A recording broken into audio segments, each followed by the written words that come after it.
Welcome to my follow-up video for how I created the Bad Romance sound on the Roland FA using studio sets. Hopefully the video will be useful for anyone using a workstation style synthesizer. Hope you enjoy it. You've got split mode, dual mode or studio set. You're better off just using studio sets, in my opinion, for everything. Often you'll do a layer or you'll do a split and then realise you need more than just two sounds.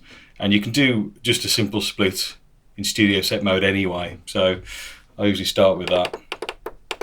I'll go through some of the sounds I'm using on this. As you can see, there's 4 layers there. On the studio set mode, you've got this keyboard switch to turn each of the parts on.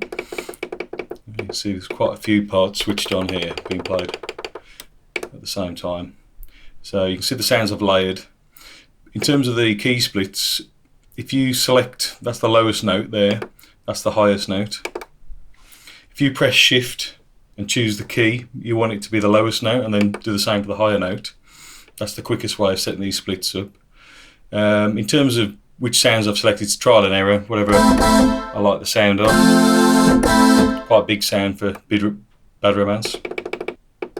We've got the Bad Romance Hoover sound, which is obviously famous on the Alpha Juno series. There isn't a patch on here, so to edit a patch you find something close, and obviously the patch wasn't called that, but if you press shift you've got tone edit, and in tone edit you can create the sound you need to. This one I think is created with the virtual analog engine, so 3 partials switched on and then using the pitch envelope for each of those to get that that pitch glide. Once you've done that edit, you've got to save it as a tone somewhere else and rename it, which is why this is a user patch called Bad Romance. That's a single sound within the studio set. Yeah, okay, we'll go through to the sounds. So part 1 is bit poly 6. Now that does stretch across. So if you see there, we've got an area where it doesn't play all of these other sounds.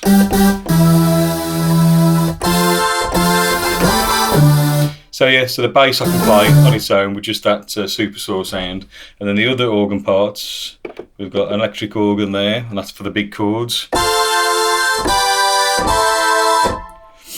Another organ sound laid on top of it, trans keys as well. The Bad Romance sound, which we've been through, which is the pitch sweeps, or the Hoover Alpha Juno sound.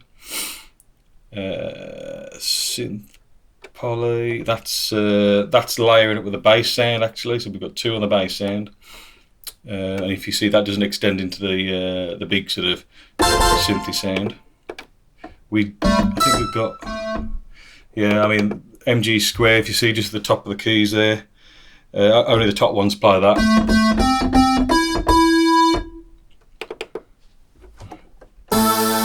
And then the filter I've used, if you go to the effects edit, see the filter drive setting there, that's a master TFX effect. Okay, so we get a system effects, filter drive. I've got it so it's triggered by the D beam. So as soon as I hit the D beam turns on switch 2. If we go to the switch system, yeah, switch sine sources system, TFX switch 2, it's on latch. I've got the D beam. Oh yeah, now on D beam sensitivity, the source system assigned to TFX. So yeah, as soon as I do it, the reason I use the D beam is because we haven't got a pitch, modulation wheel on the Roland FA, and I don't really like, playing live intensively using the controller knobs, you know, they will wear out, and you know, playing all the time. Whereas the D beam is not going to wear out. So it seems to be the best way to do filter sweep, especially if you're doing it a lot on a few tracks. And obviously I've got this set up as a system effect, so I can use it on any track I want, really. But it was actually, I set it up for this originally, and I've continued to use it. But that's just an overview of how I've got my studio set for Bad Romance. I mean, it's 7 parts, and you know, as you can see, you've got quite a few just for that main thick synth sound. I hope that's helpful. That's how I use it. If you've got any questions, I'll answer them. Just put them on the comments below. Thanks.